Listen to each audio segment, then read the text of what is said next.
하겠습니다. 본문 말씀은 사도행전 5장 38절에서 42절 말씀입니다. 사도행전 5장 38절에서 42절 말씀입니다.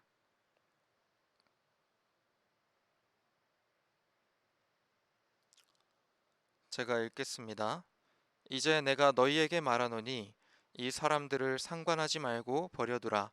이 사상과 이 소행이 사람으로부터 났으면 무너질 것이요 만일 하나님께로부터 났으면 너희가 그들을 무너뜨릴 수 없겠고 도리어 하나님을 대적하는 자가 될까 하노라 하니 그들이 옳게 여겨 사도들을 불러들여 채찍질하며 예수의 이름으로 말하는 것을 금하고 놓으니 사도들은 그 이름을 위하여 능욕받는 일에 합당한 자로 여기심을 기뻐하면서 공회 앞을 떠나니라. 그들이 날마다 성전에 있든지 집에 있든지 예수는 그리스도라고 가르치기와 전도하기를 그치지 아니하니라. 아멘.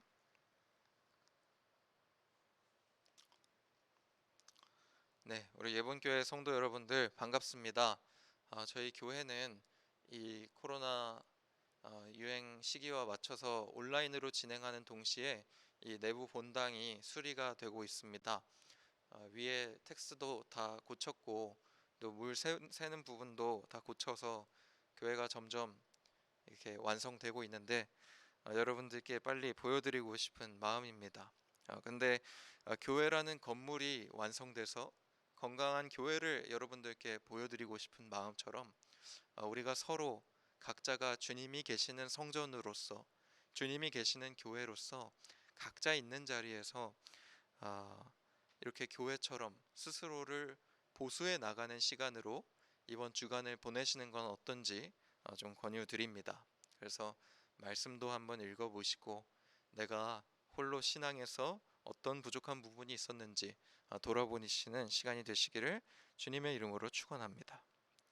이 코로나 시기가 길어지면서 제가 가지게 됐던 묘한 취미가 뭐였냐면 이 교회 그리고 이 기독교를 비판하는 유튜브 뉴스들을 보면서 그 댓글을 읽는 것입니다.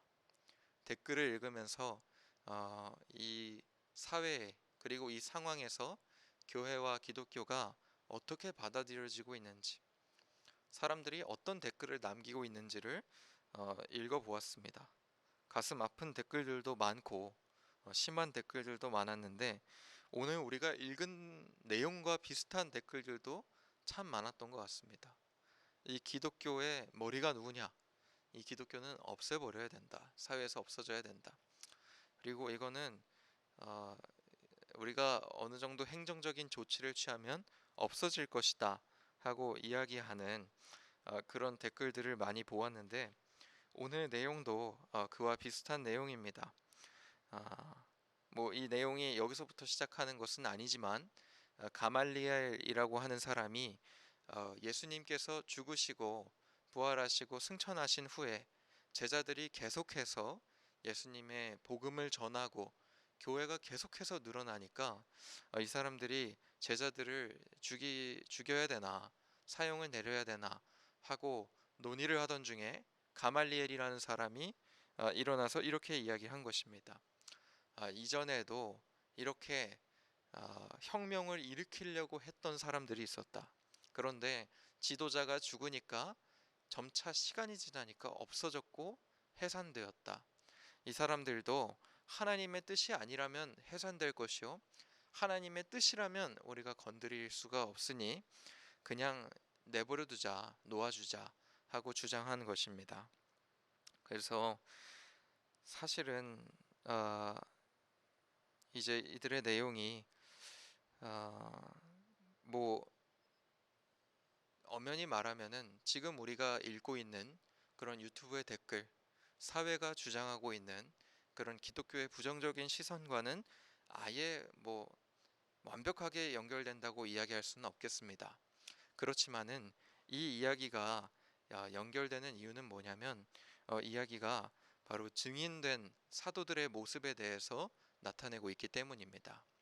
우리가 이 시대 이렇게 기독교가 욕먹는 시대인 만큼 스스로의 정체성을 바로하고 그리스도인으로서 어떻게 살아가야 하는가를 잘 알아야 되는데, 이 사도행전의 오늘 말씀, 사실은 이게 5장 17절부터 42절까지 이어지는 긴 말씀인데, 이 이야기 속에 사도들이 예수님을 어떻게 증인으로서 예수님을 전하고 그렇게 살았는지를 우리에게 보여주고 있습니다.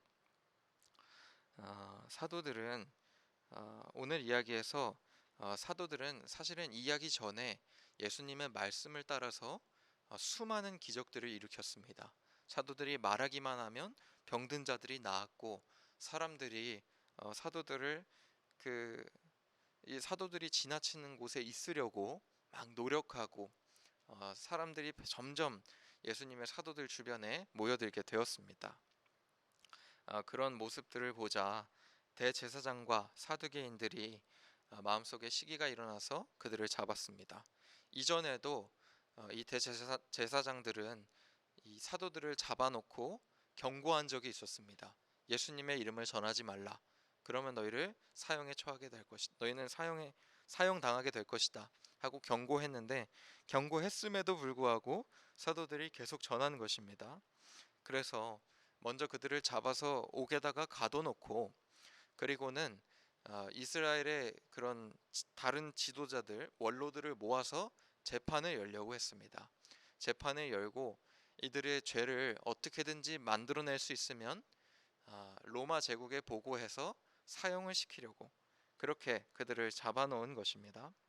그랬는데 잡아놓은 날 밤에 천사가 그들의 옥문을 열고 끌어내어서 성전에 가서 생명의 말씀을 전하라고 명령하였습니다. 그래서 사도들은 그 새벽에 성전에 들어가서 가르쳤습니다. 그렇게 가르치고 있는데 대제사장과 이 사두개인들이 이제 원로들을 다 모아서 그날 밤에 바로 재판을 하겠다고 사람을 옥에 보내서 사도들을 데려와라 라고 이야기했는데, 옥에는 사람들이 없고 찾고 찾다 보니까 성전에서 말씀을 가르치고 있는 것을 그들이 발견해서 그들을 데려와서 질책을 하게 됩니다.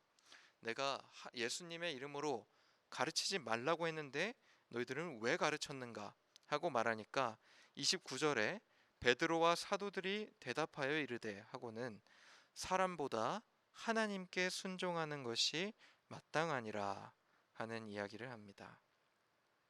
그리고는 제가 이 처음에 말했던 가말리엘의 이야기, 이 사람보다 하나님께 순종하는 것이 마땅하니라 하는 이야기를 하고, 그 다음에 복음 이야기를 합니다. 나무에 달아 죽인 예수를 우리 조상의 하나님이 살리시고 이스라엘에게 회개함과 죄사함을 주시려고 그를 오른손으로 높이사 임금과 구주로 삼으셨느니라. 우리는 이 일의 증인이요 하나님이 자기에게 순종하는 사람들에게 주신 성령도 그러하니라 하더라.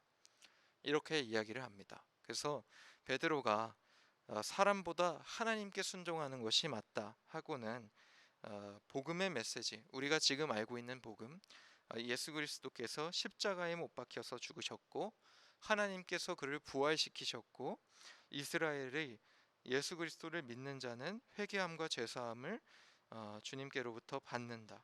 그래서 주님은 우리의 구원자시고 또한 임금과 구주, 주인이시다 하는 것을 베드로가 강조하고 있는 것입니다. 그래서 베드로가 오늘 확실한 하나님의 증인이 되고 있는데, 오늘 말씀에서 과연 어떤 부분이 주님 앞에 증인이 되는 부분인지 좀 더 세밀하게 우리가 관찰해 보기를 원합니다. 첫 번째로는 증인은 하나님의 말씀에 순종하는 사람들입니다. 하나님의 말씀에 순종하는 사람들.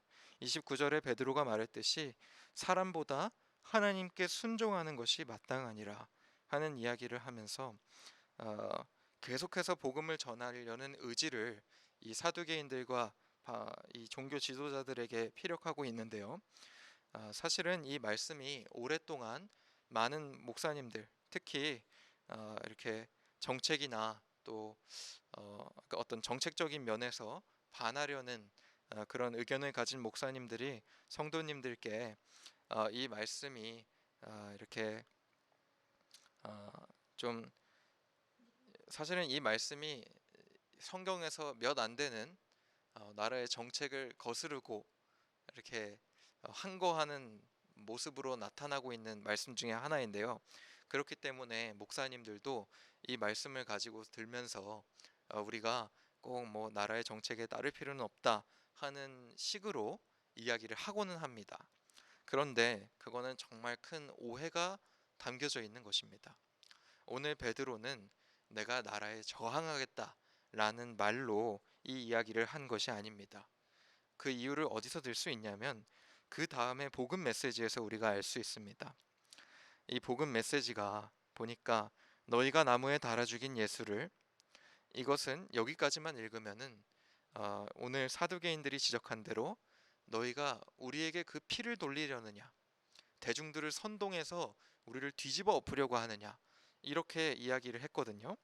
그것처럼 우리가 30절에 너희가 나무에 달아 죽인 예수를까지만 읽으면은 베드로도 사람들을 선동하고 정책에 반하려는 의도로 예수님을 전하고 있는 것처럼 느껴지는데요. 그런데 끝까지 읽어보면 죽인 예수를 우리 조상의 하나님이 살리시고, 굳이 하나님이라고 이야기하지 않고 우리 조상의 하나님이라고 강조했습니다. 대제사장과 사두개인들이 믿는 하나님에 대해서 이야기한 것입니다. 너희들이 믿는 하나님께서 너희들이 죽였던 예수 그리스도를 살리셨다. 그리고는 이스라엘에게 회개함과 제사함을 주시려고 그를 오른손으로 높이사 임금과 구주로 삼으셨느니라. 이 이야기가 무엇을 내포하고 있냐면 너희들도 예수 그리스도를 믿어야 한다고 베드로가 강조하고 있는 것입니다. 베드로가 그 사람들에게 복수하려고 했던 것도 아니고요. 정책과 로마 제국을 뒤집어 엎으려고 예수 그리스도를 전하고 그 정책에 반대했던 것이 아닙니다. 베드로가 이들 앞에서 당당하게 사람에게 순종하는 것보다 하나님께 순종하는 것이 마땅하다라고 이야기했던 이유는 그가 하나님께 순종함으로 그들을 살리려고 했기 때문입니다. 예수님을 전하고 너희들도 예수님 믿어야 된다 라고 이야기하려고 했기 때문에 베드로가 오늘 자신의 목숨을 내걸고 그들에게 복음을 전하고 있는 것입니다. 그래서 사실은 우리가 순종함이 무엇인가, 순종함이라고 생각했을 때 우리는 하나님을 어떤 프라이오리티라고 하는데 뭐 우선순위죠. 하나님을 이게 성경에 내 인생의 우선순위로 세워놓고서는 하나님의 말씀이나 그 뜻이 아닌 것은 내가 다 반대하겠다, 이렇게 생각할 때가 있습니다. 그러나 곰곰이 생각해 보면 우리가 그렇게 행동할 때는 우리가 하나님을 단지 주님의 뜻을 자신의 이득에 맞게 사용할 때가 많습니다. 그것을 도구로 내가 하기 싫은 것, 내가 옳다고 생각하지 않는 것, 내 뜻에 옳다고 생각하지 않는 것을 주님을 이유로 사용할 때가 많은 것 같아요. 그런데 오늘 말씀에서 베드로가 하는 대로 우리가 하나님 앞에 순종해야 될 줄 믿습니다. 우리가 증인으로서 하나님 앞에 순종하는 모습은 무엇이냐면 사실은 우리가 영혼을 살리기 위해서 목숨을 내거는 것입니다. 남들을 사랑하기 위해서 우리가 주님의 뜻을 굽히지 않는 거예요. 우리가 내가 좀 더 편하려고, 내가 이 세상에서 이득권을 거두려고, 내가 좀 더 사회적 지위를 높이려고 하나님의 뜻을 사용할 수가 있어요. 노동자를 괴롭히는 것은 하나님의 뜻이 아니다, 이렇게 주장해 버릴 수도 있습니다. 그런데요, 주님의 뜻은 그런 것에 집중되어 있는 것이 아닙니다. 주님의 뜻은 이 세상에 어떤 계층이나 그룹에 집중되어 있는 것이 아니라 서로가 서로를 사랑하고 서로가 서로를 세상의 어떤 정책과 환경과 나의 개인적인 이유에도 불구하고 서로가 서로를 사랑할 수 있도록 만들어주는 것이 주님의 순종의 뜻입니다. 그래서 우리가 사실은 하나님께 순종한다는 것이 무엇인가? 사랑하기 위해서 흔들리지 않는 것입니다. 우리가 목숨을 살리기 위해서, 복음 전하기 위해서 흔들리지 않는 것을 우리가 순종이라고 말할 수 있는 것입니다. 그래서 오늘 말씀에서 말하고 있는 이 순종의 모습은 무엇인가? 바로 주님 앞에 우리의 의지를 이야기하고 있는 것 같아요. 사람보다 하나님께 순종하는 것이 마땅하니라. 여러분이 인생에서 참 많은 인간관계를 만나게 됩니다. 그리고 그 사람들의 이야기에 내 마음이 흔들릴 때도 있고, 또 주변 사람들의 관계 때문에 내가 어떤 사람을 미워하게 되고, 또 특별히 어떤 사람을 편애하게 될 때도 있습니다. 그런데 오늘 말씀에서 이야기하는 것을 기억하십시오. 사람보다 하나님께 순종하는 것이 마땅한 것입니다. 여러분 인생에서 사람과 인간관계 때문에 내가 하나님의 말씀에 순종하지 않는 것이 있다면 오늘 결심하시기 바랍니다. 사람에게 사람에게 순종하는 것보다 하나님께 순종하는 것이 마땅한 일입니다. 그래서 여러분들이 여러 관계들을 생각하면서 내가 인간적인 이유로 그를 미워하고 있었다면 이 시간 하나님께 순종하시기 바랍니다. 그래서 이게 우리의 의지입니다. 두 번째로는 무엇을 나타내고 있는가? 그리스도인의 증인은 하나님의 능력에 의존하는 사람입니다. 하나님의 능력에 의존하는 사람.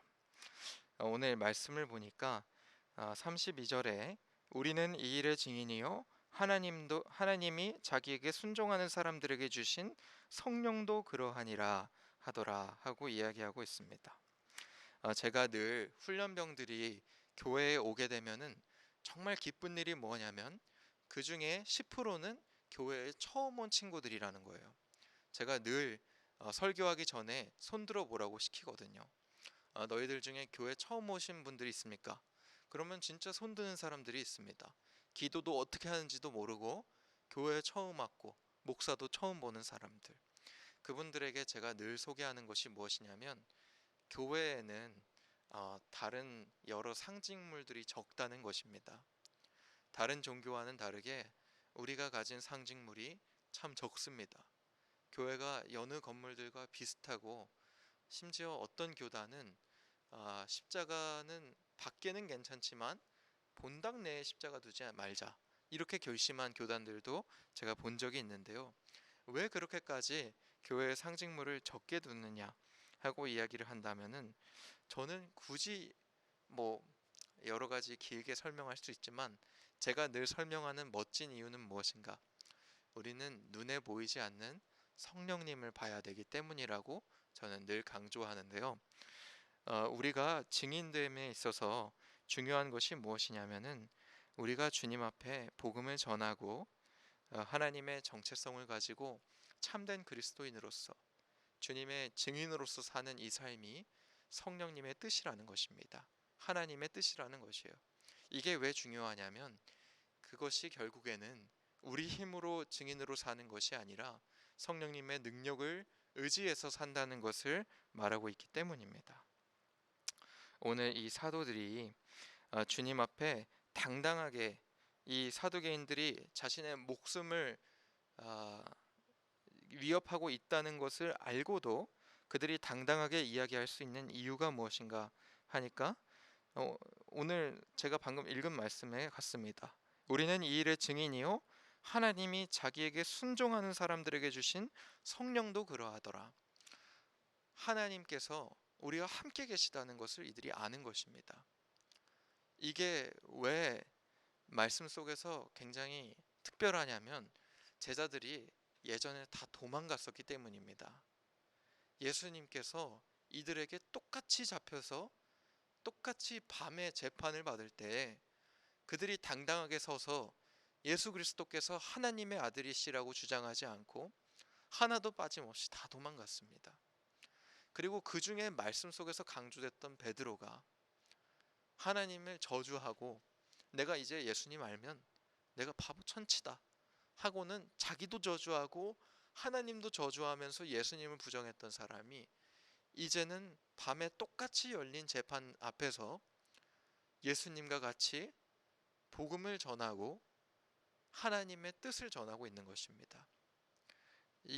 왜 베드로가 그렇게 할 수 있었는가? 바로 오늘 말씀에서 그가 말하는 것처럼 순종하는 사람들에게 주신 성령도 그러하다.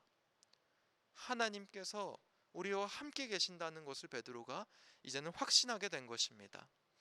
주님의 부활하심을 경험했고 자신이 말씀으로 선포하면서 회복되는 사람들을 보았고, 그리고 주님의 깊은 그 사랑을 경험한 베드로가 이제는 성령님께서 자기와 함께 하신다는 것을 그가 깨닫게 되는 것입니다. 그래서 우리가 증인됨에 있어서 중요한 것이 무엇이냐면 결국에는 우리의 힘으로 할 수 없다는 것입니다.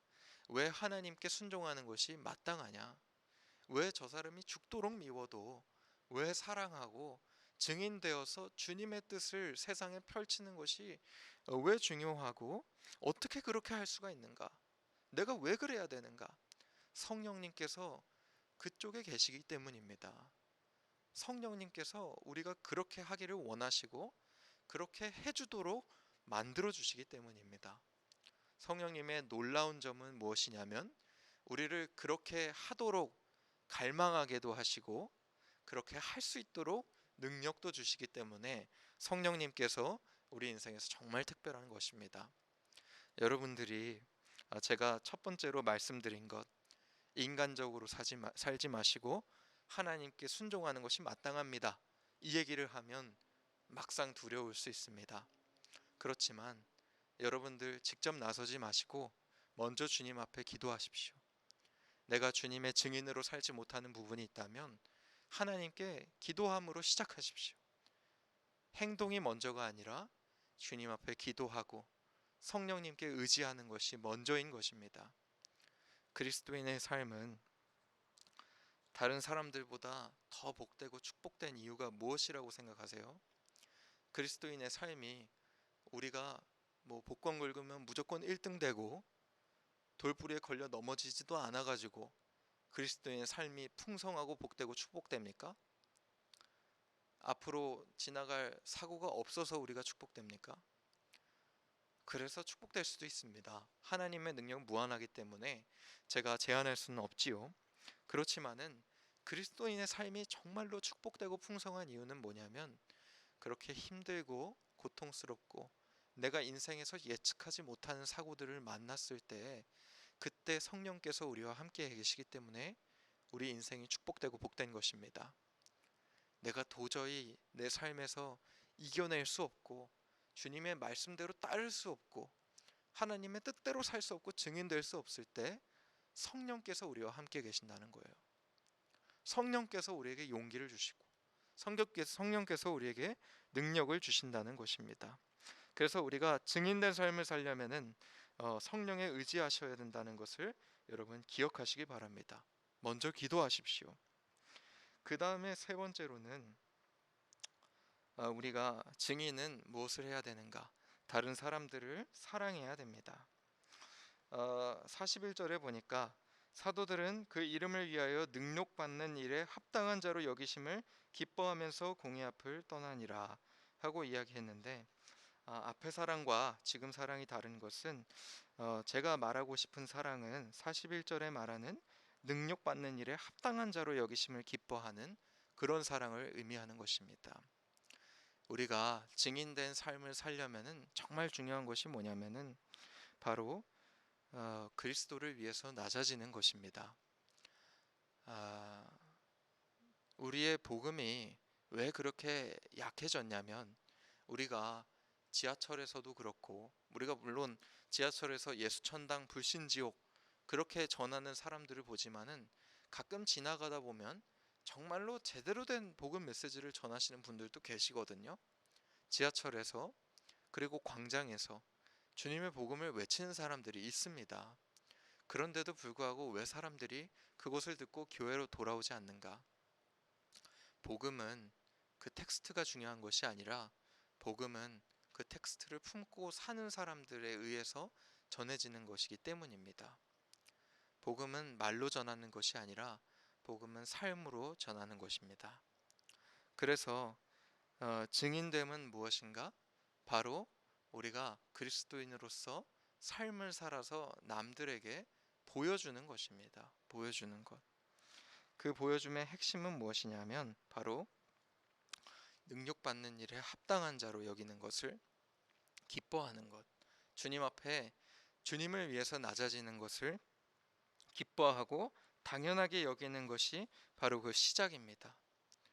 우리가 언제 내가 무시받고 언제 우리가 내가 먼저 양보해서 어, 그것을 양보하고 내가 더 미치고 내가 무시당해서 우리가 언제 기뻐할 수 있겠어요? 우리가 언제 그것 때문에 행복할 수 있겠습니까? 그리스도인이라면 우리가 그것으로 조금 행복할 수 있어야 돼요. 내가 오늘 예수 그리스도를 위해서 오늘 한번 죽었다 할 수 있어야 됩니다. 우리 교수님께서 이런 이야기를 하셨어요. 그리스도인의 삶은 무엇인가? 기숙사에 들어가서 먼저 불편한 침대를 고르는 것이다. 기숙사에 먼저 들어가면, 미국에서는 기숙사에 먼저 들어가면은 먼저 침대를 선택하는 것이 원칙입니다. 자기가 더 편한 침대, 더 좋은 매트리스를 선택하거든요. 그런데 그리스도인이니까 앞으로 내가 처음 보는 그 사람을 위해서 내가 좋은 불편한 침대에 먼저 선정하고 눕는 것입니다. 아, 우리의 삶에 주님께서 있지 않으면은 어떻게 행복할 수가 있겠어요? 여러분, 삶의 주님을 드리십시오. 주님께서 말씀하셨습니다. 원수를 사랑하라. 너희가 사랑하는 자만 사랑하면 어떻게 상급을 얻을 수 있겠느냐? 주님의 원리는 굉장히 자명합니다. 그리스도를 위해서 우리가 내려놓고 겸손하고 낮아질 수 있어야 됩니다. 물론 우리가 그렇게 낮아지게 하는 것은 성령님의 역할이 있는 것입니다. 그래서 여러분 말씀 맺기를 원하는데요. 오늘 이야기 속에 나타난 하나님의 증인은요, 세 가지가 증인으로서의 의지, 그리고 하나님의 뜻, 그리고 우리가 어떻게 행동해야 되는가를 나타내고 있습니다. 우리는 세상의 어떤 환경과 사람과는 관계없이 하나님께 순종할 수 있는 그런 의지를 지녀야 되고, 그것이 또한 성령님께서 함께 하시는 하나님의 뜻이며, 그리고는 그것이 행동으로 나타난다면은 우리가 낮아짐을 기뻐하는 모습으로 나타나야 되는 것입니다. 그래서 여러분 주님 앞에 증인이 되시길 바랍니다. 오늘 이야기가 또한 재밌는 이유가 뭔지 아세요? 오늘 사두개인들과 대제사장들이 이들과 싸우고, 그리고는 심지어는 가말리엘이라는 사람이 나와서 야, 이들이 진짜 가짜라면은 주님 앞에 해산될 거야 라고 이야기했지만요, 이야기 속에서 정말 이 사람들보다 더 많은 사람들이 주님의 기적과 생명의 말씀을 경험했고, 그리고 증인들을 목격하고 증인이 되었다는 것입니다. 이들은 결국에 나중에 이 사람들이 해산될 것이라고 이야기했고, 이들은 탄압하고 내가 말하지 말라고 했잖아 하고는 강한 힘을 휘두르는 것처럼 보이지만요, 이들이 무리들 사이에서 사도들을 잡아갈 때 강제로 하지 못한 것이 무리들이 이 대제사장과 사람들을 돌로 칠까봐 두려워서 그랬다고 오늘 말씀에서 이야기하고 있어요. 오늘 말씀에서는 증인들이 늘어나고 있고, 오늘 말씀에서는 하나님께서 더욱더 강력하게 일하고 있습니다.